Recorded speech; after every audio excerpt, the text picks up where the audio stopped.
Good afternoon, everybody. My name is Tiffany DeBoer, Public Information Officer with Calhoun County. And today I have Dr. Free here from the Regional Medical Center, the hospital here in Anniston. And we're going to be just talking about some medical sides and aspects of COVID-19. Last week I posted a graphic and allowed Facebookers to submit their questions, and those are kind of some of the questions we're going to be kind of going over today. First, I will give an update on kind of what's going on with Calhoun County at the moment. So total, we have 2,168 cases total since the beginning of this, but you know that number is going to continue to go up. So we like to look at other parts and other metrics to kind of see how we're really doing in the county. So in the past 14 days, we have had 353 new positive cases. That is lower than what it was, 3 or 4 weeks ago. We were up in, the 700s, like 750, I think we reached in a 2-week period. So we are kind of seeing some trends downward, and that is because of you and your diligence to wearing your face mask, socially distancing, and we thank you for that, and we encourage you to continue to do that so we don't see any more spikes in the cases. So if Dr. Free, would you like to give us an update on kind of how the hospital's doing? Sure. As of date, RMC has had 199 inpatient COVID patients. There have been 39 deaths. As of today, we have only 17 COVID patients in our COVID-1 with 8 or 9 on the vent. I'm not sure of that. I think it may be 9. We have 7 patients in COVID-2 with 3 now coming from the ER. In fact, 2 of the 3 I'm admitting to COVID-2. COVID-3 we've closed down. We're deep cleaning, disinfecting, and sanitizing so that if we should have another spike, we'll be ready for that. Our regular ICU, I think we have, I want to say 4 or 5 vented patients, but we do have about 7 or 8 patients in the regular ICU. In regular, Mm-hmm. Okay. And as far as the morale is concerned, we're doing very well. Now, when we had 58 patients in the hospital, it was very tough. People were working together, though. We were more in a team spirit. Right. The doctors, nurses, nurse practitioners, staff, everybody was working very well together. When you have to prepare a body that dies for the funeral home to pick up the patient, there is a protocol that is followed to allow the patient to be passed on and transferred safely. So there is a funeral home now that's working with us to assist us with that process, because it was very difficult to do that, to get the body ready. I won't go into the specifics, but we do have that, so that's helped us. We do have counseling services available. We have chaplain. We have, supports systems that are in line for nurses and doctors or anybody else that needs care to talk about how they feel and their morale during this whole process. Right. Well, that's good. And we are preparing if there is another spike. Of course, we have the 3rd floor COVID, and if we have any other need, if the spike is superseding what we have available, we do have other plans. Okay. The EMA and task force and everybody that's helping us works with us to try to get things prepared, gets the, helps us with PPEs and everything that we need. So we're just waiting. Right. All right. So I'm going to go ahead and ask some of the questions that were submitted last week. All right. So can you discuss some protocols on getting retested? So why is it kind of discouraged now by the CDC and ADPH to get retested after you've already tested positive? Okay, what they found for patients that do mount an immune response, we have found that there's particles available even up to 90 days. So with that being the case, to continue to test for COVID positivity is not something that we do now, more for keeping up with the amount of materials that we have for people that need to be tested. But we've also found that it really doesn't make a difference, because the infectivity occurs within the first 10 to 14 days.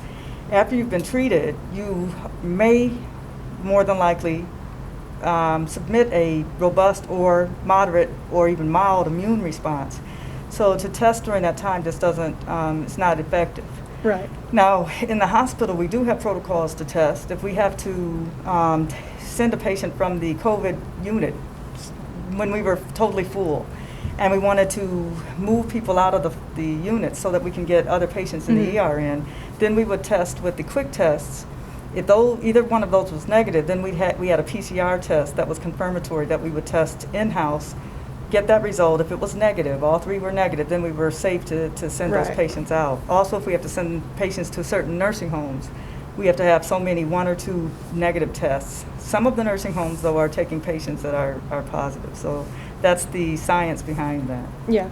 So, so you said that you're only really contagious for the first 1 to 10 or 14 days, right? Yes. Okay. So there are stages that a person goes through for this disease. The incubation period is about 1 to 5 days when you first get infected. So that's when the droplets get into the mucous membranes of even your eyes, your nose, your mouth.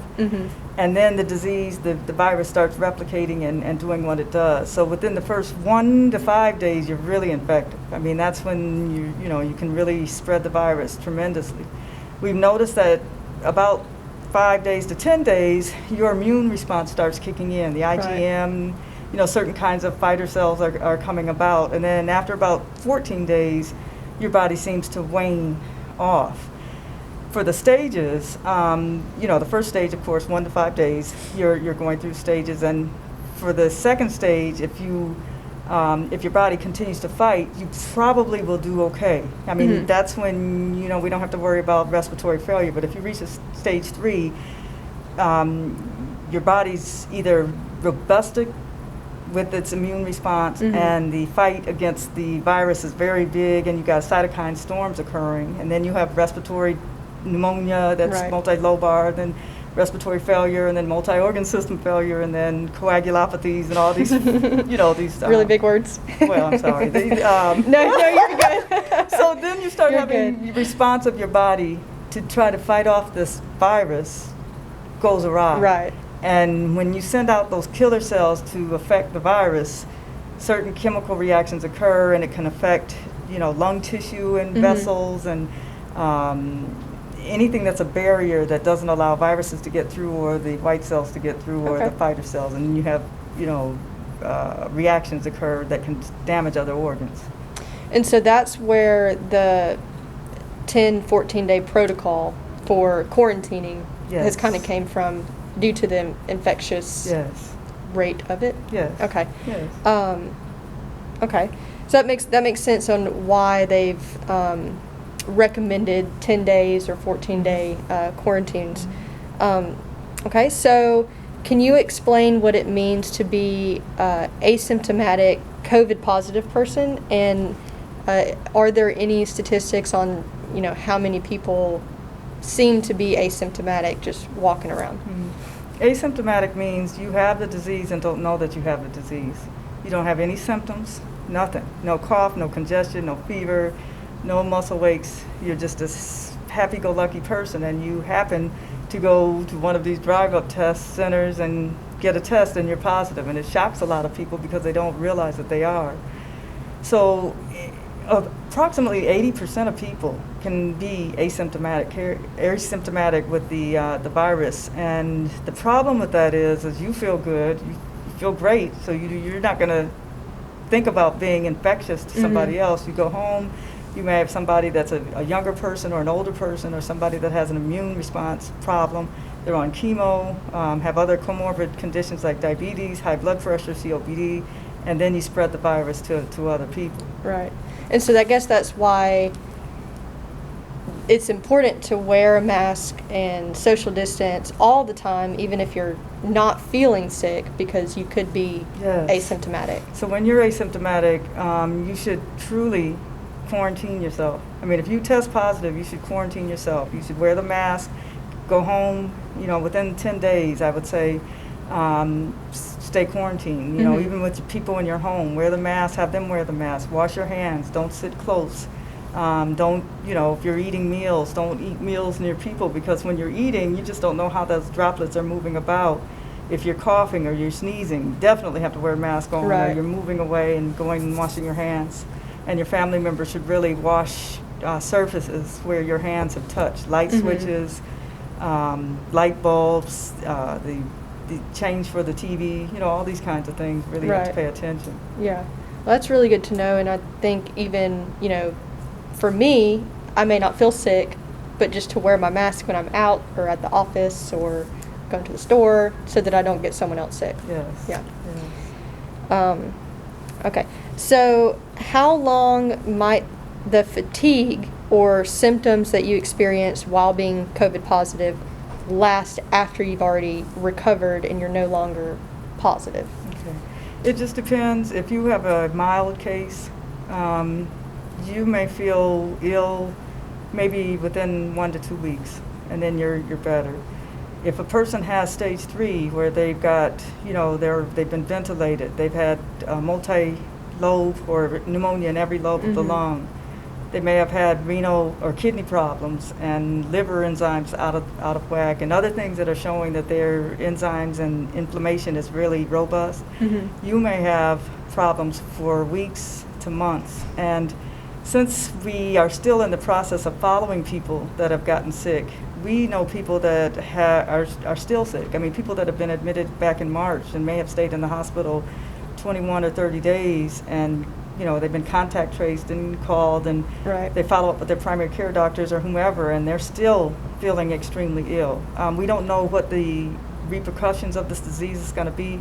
I mean, if you really look at this virus and the reaction of your body tearing up small vessels in your lungs, we don't know if that's what we're seeing, and what we're conjuring is that this disease is going to cause chronic problems with the lungs. So it could be scarring called pulmonary fibrosis, which could last you for the rest of your life. I mean, it's been causing inflammation of muscle cells in the heart, and the vessels around the smooth muscles around the vessels, where you can have inflammation. So we don't know. I mean, we're even thinking that it can cause arrhythmias like heart block and things like that. So It's a very novel virus. I guess that's why they say that. yeah, so we just have to continue to monitor it Yeah. and just hope and pray. But thing I tell people is, even with the flu, you may wake up feeling like $1 million after you convalesced. Within a half an hour, you may feel like you're a dish rag that's wrung out. Rest.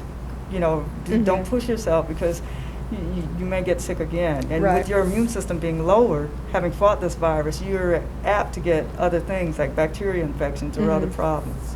Right. Yeah. It's very true.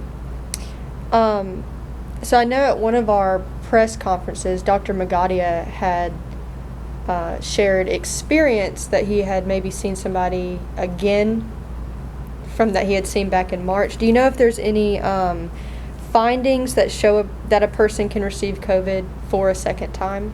It's funny you should ask that. At first we thought, okay, this immune response goes on for a long time. There's a lot of virus particles that are still present within 90 days. Just this morning, a patient was found in Hong Kong that had the disease back in March, was in the hospital for so many days, did okay. I mean, wasn't extremely ill, but did have, an illness. Convalesced, was COVID negative, and then just came back from a trip in the United Kingdom, was tested there with a saliva test, and he's positive. And then I read where they did a nucleoside, which is the protein evaluation, to evaluate what he had before and compared it to what he has now, and there are nucleosides or protein values that are different.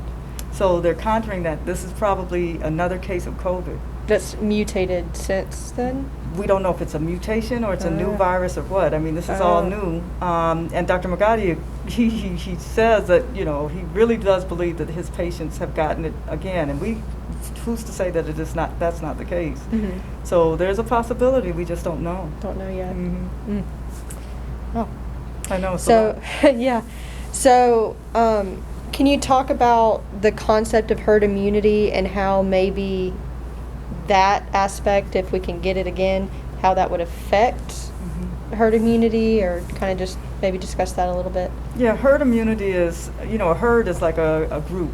So if you've got a community of people that you're trying to allow immunity to occur, you can either get it by vaccinating or having the disease. So if you vaccinate and have the disease and you have a herd of people, hopefully the percentage of people will decrease your chance of other people that don't get the vaccine or don't have the disease. They'll be covered by immunity. You have to have a great amount or a great percentage of people to have that. Things that have, diseases that have occurred like that are polio, diphtheria, smallpox, measles. For COVID, we don't know yet because there is no vaccine yet. We're in the process of it, but we do definitely have the disease. So for a disease that's so robust, it's been found that in order to find immunity or herd immunity, you've got to have a great percentage of people. And if you even say 70% as opposed to 94% like with the measles, that's going to be millions of people that you'll have to follow and see if there's a herd effect where people, don't get sick. What we're finding, especially if this second disease occurs or a second infection occurs, every time you get that disease and it's worse, it decreases the threshold for that herd immunity to be helpful. So it may make the disease worse. Okay. That's, the object behind herd immunity. Okay. Wow. All right. Yes, very interesting, and I do think it's important to for people to understand that it is a new virus, COVID in general, and that we are learning things as we progress, and it's very important to understand and realize, that when things change, it's because we've learned something new. So can you clarify a little bit of what hydroxychloroquine is and kind of why it's not being used here to treat, because y'all use remdesivir, correct? That's one of them. Okay, yes. So some different medications. Can you just discuss kind of the treatments that y'all use for COVID and clarify the hydroxychloroquine topic? So hydroxychloroquine is an anti-malarial drug. It was used for malaria, and if you go to third world countries, they use it all the time. All the time. It's just like aspirin. Well, I'm not going to say that because I don't want anybody to say that I said that, but it's very much used in third world countries. Hydroxychloroquine is a good drug against inflammation, and supposedly we thought that it would help decrease inflammatory responses like cytokine storm. Some of these researchers, to include Cleveland Clinic, like with Dr. Nissen, who does a lot of the FDA and safety drug protocols, found that it's not appropriate to use unless you're under a controlled research setting because of the side effect profile. And hydroxychloroquine by itself, can cause some GI distress, gastrointestinal distress, abdominal nausea, things like that. But once you use it with the protocol that we have set up using azithromycin, that's an antibiotic that's also used to help with inflammation, then you can get a problem with, I'm going to say this medically and then I'll explain it, prolonged QT interval. And what that is you have beats in your heart that come from the atrium to the ventricle, for lack of, just very simple statement. And it's a 1-to-1, and then it's 1-to-1, and it could be 1-to-1 slow, it could be 1-to-1 fast, but it's 1-to-1. If you have hydroxychloroquine and azithromycin and it prolongs the QT interval, then your beats are off. And not only are they off from the atrium, they're off in the ventricle, and in the ventricle, which is the pumping function of the heart, once you get that problem, it can lead to deadly arrhythmias or deadly heart rate problems. You can treat it if you see a condition called torsades with magnesium, but a lot of times you can get that torsades and then it gets fibrillatory and then you get ventricular tachycardia, VFib, and then you die. So the risks against the benefit has been found not to be so successful for the use of hydroxychloroquine. So what we use in the hospital for patients that require hospitalization, if their oxygen levels are low, if they require supplemental oxygen, especially if they have to require high flow oxygen or the ventilator, we have a protocol where you would use moderate to severe using azithromycin, vitamin C, zinc, and thiamine. Those all help with inflammation, and then Decadron which is a steroid, which is helpful.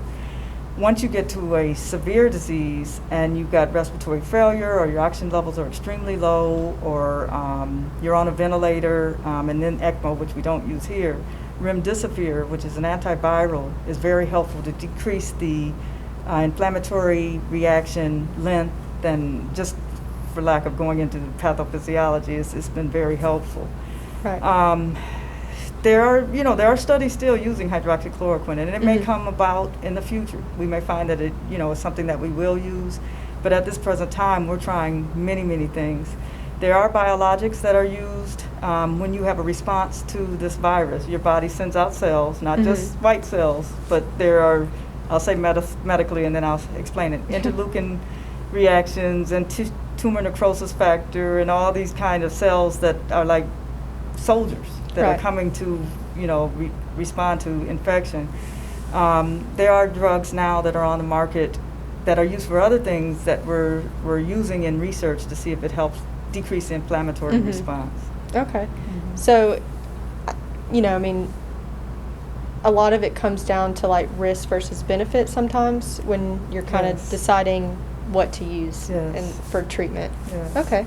That makes sense for sure. Yeah. So this is a situational question that was submitted. Okay, so if a family member has already tested positive, and then they have gotten over it, they're no longer positive or infectious or whatever, and then they go to work and are re-exposed to someone there that has COVID, can they then carry that back to their families even though like they've already had it?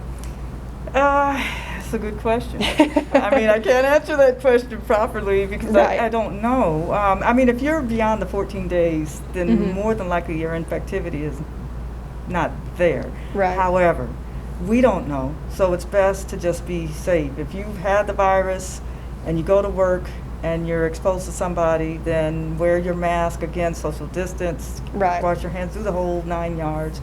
Don't take anything for granted because we don't know, and you may, your immune system may be robust or it may not, so you don't know. We don't know. With the second wave of disease we're seeing, it may be that being the case. Right. We do think that there is a protection effect for about 30 to 90 days, but we don't know that for sure either.